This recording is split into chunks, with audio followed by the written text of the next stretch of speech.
عسلامة عسلامة، يصبح الفل يصبح الورد والياسمين للناس الكل.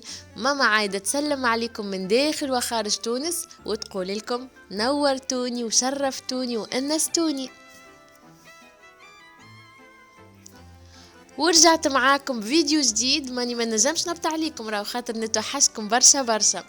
الحقيقة القناة ولات حاجة من أولوياتي، كيما نعملش فيديو نحس نهاري ناقص حاجة. واليوم جيتكم بفيديو صغرون خفيف، اما قبل ما نبداو خلينا نصلي وعني بيه. اللهم صل وسلم وبارك على سيدنا محمد وعلى اله وصحبه اجمعين. وما تنساوش البنات اعملوا لي جيم وكومنتير وفعلوا كالجرس الصغرون هذاك اللي تلقاوه من تحت باش يوصلكم كل جديد. حبيت البنات نبدلكم الفيديو بملف حضر ولدي ريان يقرأ سنة ثانية ابتدائي، الملف حول النباتات المزروعة والتلقائية. بالطبيعة مع تأثير مني جمعت له المعلومات وهو كتب وقص ولصق تصاور وعطيته فكرة على بذور بعض النباتات كما تشوفوا. وانا راني تعجبني البحوث والملفات هذه خاطر نضربوا برشا عصافر بحجرة واحدة حسيكم. منها الصغير يتعود على الكتابة ويحسن كتابته، ومنها يكتب معلومات جديدة على الدرس ويكتسب المعلومات الجديدة هذه، ويعني يراجع الدرس اللي باش يقراوه. هذه فكرة الملف متاع ريان ولدي، واللي عنده صغيرات سنة ثانية ينجم ياخذ عليها فكرة صغرونة.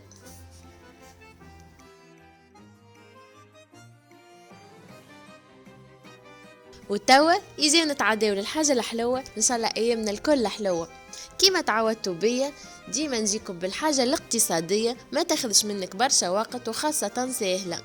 اليوم باش نحضروا مع بعضنا المبسس، فما شكون يسميه لابراج ولا لحراف، تختلف في التسميات ولكن البنة واحدة. شوفوا كل وهرة مع قهوة العشية ولا كيس رايب حاجة تعمل الكيف. يلا مع بعضنا نشوفوا الطريقة.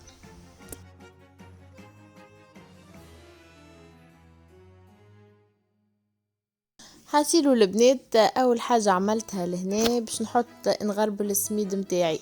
كما تعرفوا في تونس توا قليل وجود سميد، لكن انا نخمر في الكوجينه نلقى عندي هكاك بالصدفه نلقى شويه سميد متوسط.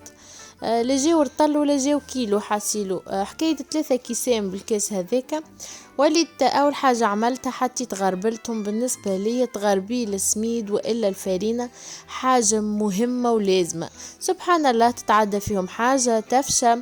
ما يعرفش العبد اول حاجة نعملها اني نغربل الكمية اللي باش نعمل بها يعني.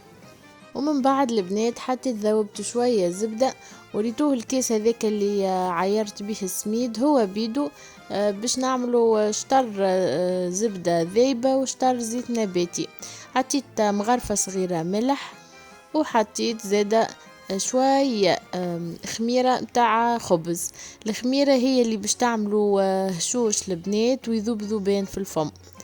حاسيلو هنا المرحلة هذه مهمة برشا ان نبسسوا السميد متاعنا بالكدا بك الزبدة والزيت ونحركوه مليح مليح وساعة ساعة نرشوه بشوية ماء دافي البنات. الماء ندفيوه شوية باش هكا السميد لخشين خاطرو السميد خشين هكا السميد يشرب الماء ويجينا مريقل. خليتك السميد متاعي يرتاح شوية ويشرب المكونات اللي حطيتهم له، وجيت لهنا حطيت الكيس هذاك عبيت شطره بالماء الدافي وحطيت فيه ياغورتة طبيعية ومغرفة كبيرة متاع معجون سفرجل. بالنسبة للمعجون البنات اذا كان متوفر عندكم العسل تنجموا تحطوا العسل، انا ماهوش متوفر وليت تعوضته بمعجون سفرجل. هي مكون سحري البنات باش يجي المبسس متاعكم فيه قو بنينه برشا. ولهنا البنات عندي كيلو سكر ما دبرته الا ما شاح ريقي وانا نلوج من بلاصه لبلاصه ومن حانوت لحانوت. حاسيلو هو مازال في الساشي متاعو، حطيت منه لوش للخليط متاعي. وبالنسبة للسكر البنات هكاكا يعني أذواق، كل فما شكون يحبوا ناقص سكر وفما اللي شكون اللي يحبوا حلو برشا. انا نحبه متوسط البنات، لا هو حلو ولا هو ناقص، حتى صغار ما ياكلوه ليش كي ظل ناقص سكر. حاسيلو حسيت ديما نرش البنات وننزل على العجينة بين يديا حتى للي تولي تحسها معناها تلم بعضها. حاسيلو حطيت البابي كويسون باش نحل العجينة متاعي على البابي كويسون. خذيت اي فنجان عندكم، انا فنجان هنا مدور، نجموا تعملوها مربعات، نجموا تعملوه مستطيلات هكاك انتوما احرار. حطيتو حسيلو شكلتهم كما تشوفوا، لهنا قاعدة نطيب فيهم. يطيبوا البنات على نار هادية، وبالطبيعة ما نعملوهمش خشان باش يطيبوا من داخل. هوكا احنا نتحكموا في الابيسور متاعهم يعني. وديما نقلبوا ما نغفلوش البنات.